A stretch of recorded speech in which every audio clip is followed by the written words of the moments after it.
We have a completely unhinged president. Pure evil and insanity, some sort of like homicidal psychopath. Stop for a second and listen to yourself.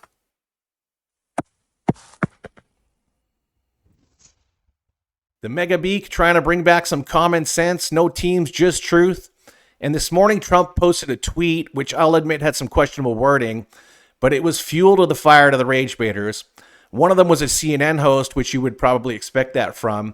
And then we get into the politicians. One in particular posts as a moderate on a lot of the shows, so I was a little bit surprised to hear what he had to say. I've got one video of him in particular at the end of this video, which even has nothing to do with the Trump tweet, but it will reshape the way you think about politics for the next 2 years, and not in a good way.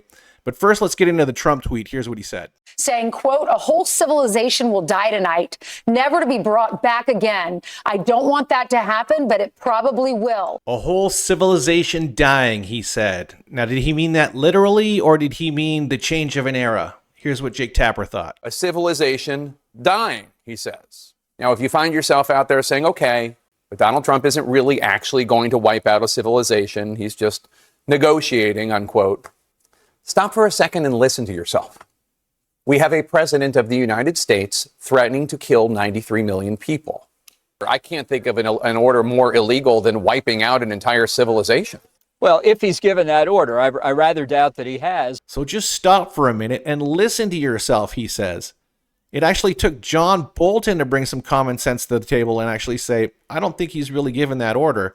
Now let's get into these politicians also rage baiting. The first two you'd expect it from. The third one parades around as a moderate, but not today. Like I said, I got a clip of him coming up right after this. It's going to blow your mind. Make sure you stay tuned for that. Let's go. We have a completely unhinged president who is threatening massive war crimes. The clear answer is yes. It would be a war crime. Pure evil and insanity, some sort of like homicidal psychopath. Is the end game really to blow up all of Iran and actually commit war crimes? We don't threaten to wipe civilizations off the face of the earth. So Adam Smith, I've been seeing him on TV just about every single day lately. But Khanna, the supposed moderate, that was a little shocking to hear. And that's not even the worst of it. I got two clips coming up. Check these out. If the United States Congress has any life left in it, every member of Congress and senator must be calling for Trump's removal today based on the 25th Amendment. He's threatening the entire destruction of a civilization. This is a moral crime. It is a war crime. We need to be demanding that Congress convene today, and we need to be invoking the 25th Amendment. The 25th Amendment. That's where we're going now. After 4 years, a weekend at Bernie's with Biden. Where was Khanna then? Over a Trump tweet. We've been listening to Trump's bluster for the last 10 years. He knew better than to take that literally, but he's rage baiting. And just an hour later, here we go. And there you have it for all the rage baiting. Trump agrees to a 2-week ceasefire. I am not defending Trump. His tweet was poorly worded. These guys are rage baiting. We deserve more from our politicians. They knew better than to take it literally. And lo and behold, an hour later, there was a ceasefire. So obviously they were wrong.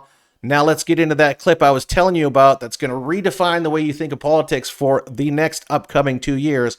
But before we do that, please hit that subscribe button. It would mean a lot to me. Let's go. Listen to this one here. Go for it. Win the House and possibly the Senate in November, there's a better than even chance Donald Trump gets impeached again. Absolutely. He should be impeached now. I mean, he's taken us into a disastrous war, threatening war crimes in Iran in terms of knocking out plants and knocking out electricity. And the Democrats will impeach him once we take back the House, and should impeach him for all the things he's done. And depending on the Senate, he may face conviction if we get to 60, especially if his numbers keep going down and the Epstein issue continues to be a vulnerable. They're leaking it. Kalshi is saying he will be impeached. He will be before June 1st, 2028. It's 80% almost. Khanna, impeachment, 71% chance. That's where we're going for the next 2 years. If you thought there was any chance that a split government might actually force some negotiation, I'm sorry to say you were wrong. Seems like we're going to waste another 2 years on complete nonsense. All right, Leaky Pan Bonnie video up here. Make sure you check that out. Hit the subscribe button. Peace.